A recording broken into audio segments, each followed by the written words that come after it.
എല്ലാവരും കല്യാണം കഴിഞ്ഞപ്പോൾ ഈരുടെ കുട്ടികളെ കൊണ്ടുവരാനായി. വേറെ കുട്ടികളെ കൊണ്ടുവരാനായി. നമ്മുടെ മോനിപ്പോൾ 47 വയസ്സായി. എൻ്റെ മോന് മൂത്തവനോ 50 വയസ്സായി. ആ നിങ്ങൾ 43 കൊല്ലമായി ഇവിടെ വരുന്നു.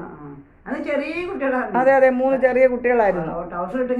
അതെ അതെ അതെ അതെ അതെ 3 പേരും. അതെ അതെ അതെ ഞാനിപ്പോൾ രുക്മിണിയെ കൊണ്ട് പാടിക്കാൻ തുടങ്ങിയിട്ട് 43 കൊല്ലമായി അല്ലേ?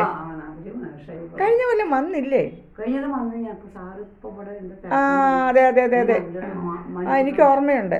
കഴിഞ്ഞ കൊല്ലം വന്നിട്ട് പിന്നെ ഇവിടെ എന്തോ അന്ന് നിങ്ങൾ വന്ന സമയത്ത് ഭയങ്കര തിരക്കും ഒക്കെ ആയിരുന്നു.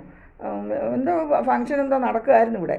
അപ്പോൾ അത് കാരണം കൊണ്ട് അങ്ങോട്ട് പോയി വരാമെന്ന് പറഞ്ഞ് പിന്നെ ഇങ്ങോട്ട് വന്നില്ല. അങ്ങനെയൊക്കെ ഇരിക്കുന്ന കഥകൾ. സുഖം തന്നെ. ഇപ്പം ഒറ്റയ്ക്കാണോ താമസിക്കുന്നത്? ഭർത്താവ് മരിച്ചല്ലോ. അതെയോ? പേരക്കുട്ടികളൊക്കെ എന്തായി? ഓ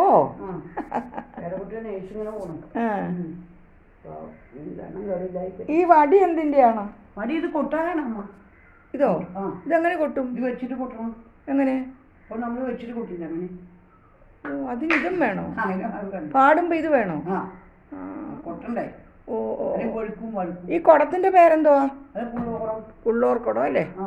അപ്പോൾ രുക്മിണി അങ്ങനെ ഈ കൊല്ലത്തെ പാട്ട് കഴിഞ്ഞു അല്ലേ? ആ കുട്ടികൾ മറ്റേ നിരഞ്ജന കുട്ടി. ഓ ആ ഭഗവാൻ അനുഗ്രഹിക്കട്ടെ. അല്ല നമ്മളിതൊക്കെ ചെയ്യാൻ പറ്റുമല്ലേ കുട്ടികൾക്ക് വേണ്ടി? അതെ അതെ അതെ അല്ല നമുക്ക് മുത്തശ്ശിമാർക്ക് ഇതൊക്കെ അല്ലേ പറ്റുള്ളൂ. അതെ അതെ അതെ അതെ കുട്ടികൾക്ക് വേണ്ടി ചെയ്യാൻ നമുക്ക് ഇതേ സാധിക്കുള്ളൂ അല്ലേ? ഭഗവാൻ അനുഗ്രഹിക്കട്ടെ, ദീർഘായുസ് കൊടുക്കട്ടെ. ചെറിയ മോൻ സൗദിയിൽ. ആ ആ അതെ അതെ അതെ അതെ അതെ അപ്പം ശരി എന്നാൽ.